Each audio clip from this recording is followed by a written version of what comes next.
Hey guys, it's Jason here. Welcome back to the channel and welcome to the video. Spektrum released a massive update today for their radio. So they're pretty much their most popular radio. So the DX6 Rugged, the DX5 Pro, I don't even know the name of that really expensive one. And then I think the other one is the DX6C.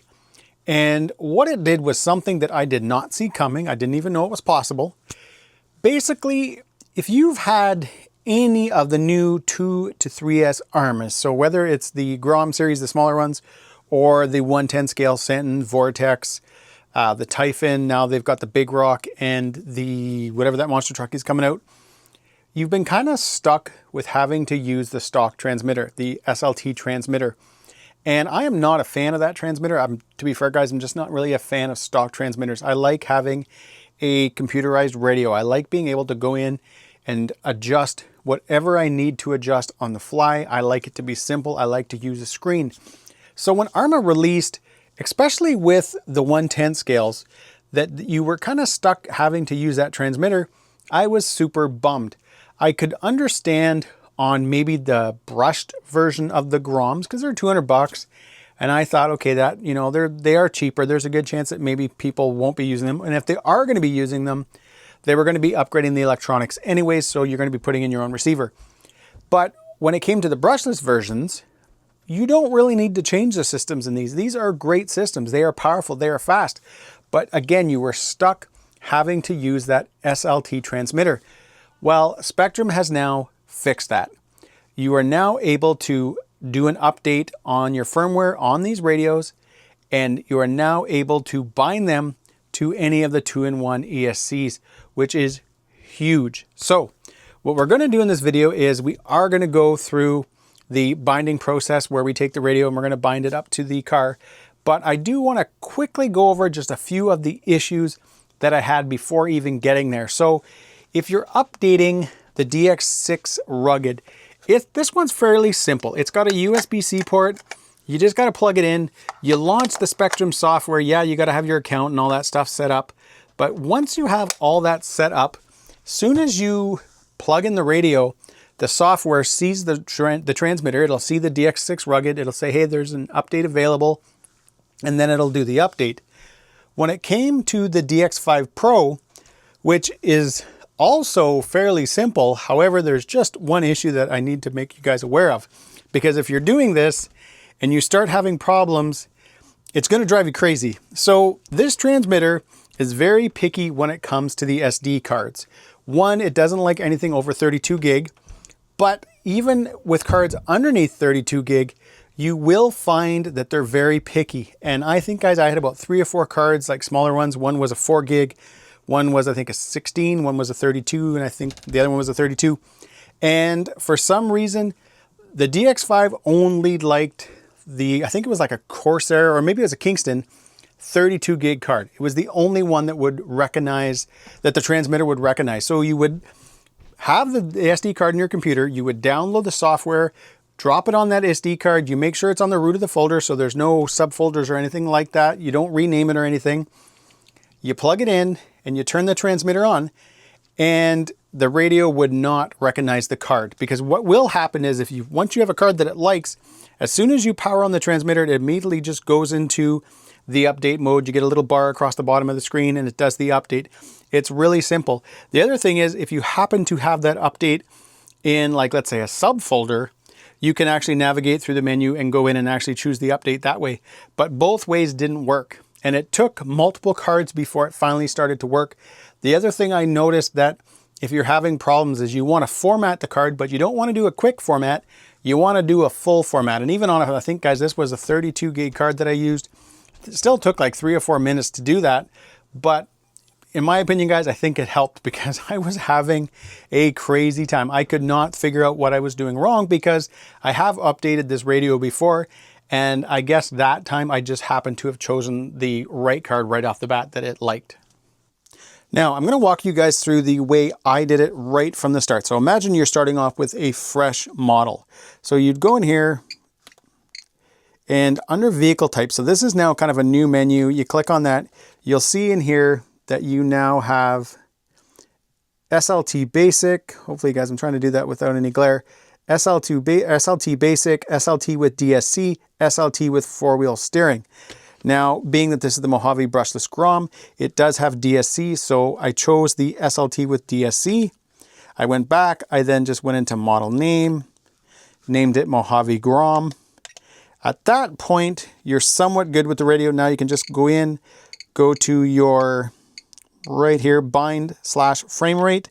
You want to make sure that the frame rate is on SLT. So often will be 22, 11 milliseconds for all the rest of our stuff. However, in this case, we have to be on SLT. Now, here's where it gets kind of fun, because I'm going to show you guys the problem I made. After I plugged in the car, I held the power button to get into bind mode. And this thing started to beep. So I assumed I was in binding mode. I kept hitting bind on the transmitter and nothing happened. What I'm actually in right now is the throttle calibration. So you know when you hold the button and then you would tap it for neutral, pull your trigger, tap it again? That's what we're actually in now. So that was my fault. I'm not used to these ESCs, so I completely did it wrong.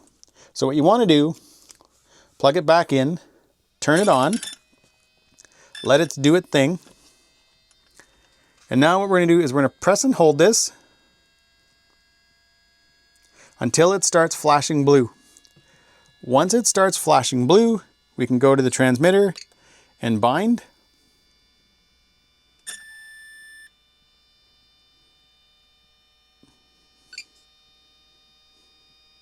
And just like that, guys, my DX5 Pro now controls the Mojave Grom.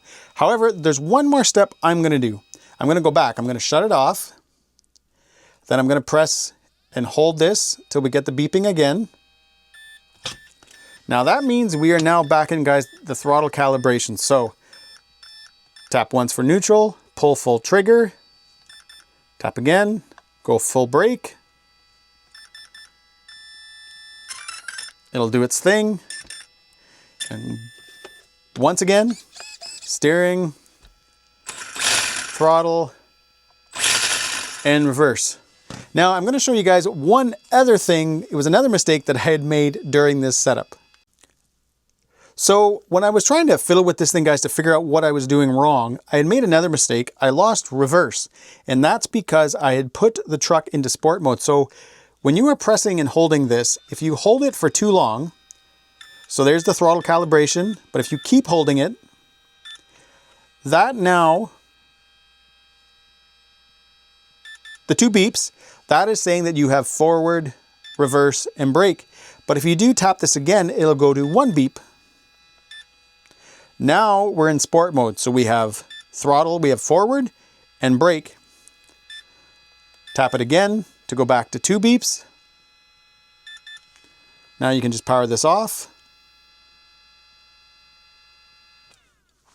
I always unplug my connector and then plug it back in. I don't know why, something I've just always done. But we can now power this up.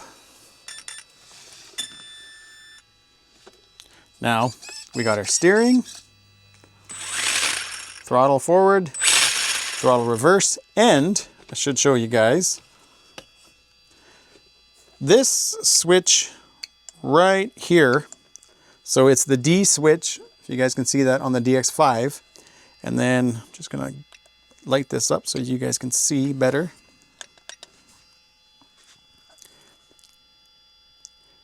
You'll see right there where it changes at the bottom from 75 to 25. Hopefully that's focused.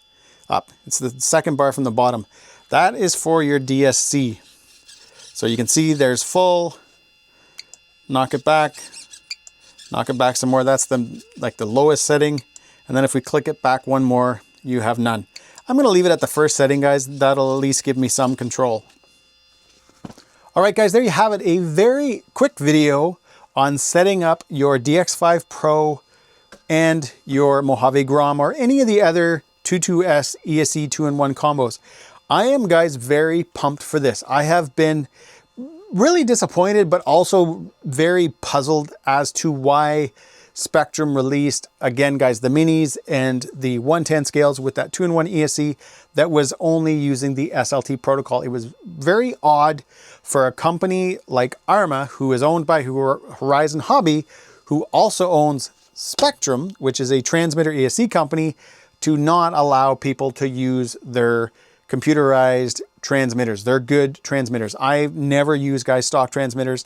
I prefer to have certain features on the fly. I don't really use a lot of the really hardcore advanced features of most transmitters, but there's just some things I like to be able to get to quick. And the idea of, you know, pressing this and then holding that just drives me nuts. I like them to be right there. I like to be able to go into the menu and adjust them. So, you know what guys, that's it. As always, if you enjoyed this video, give me a big thumbs up, please subscribe, and have a fantastic day.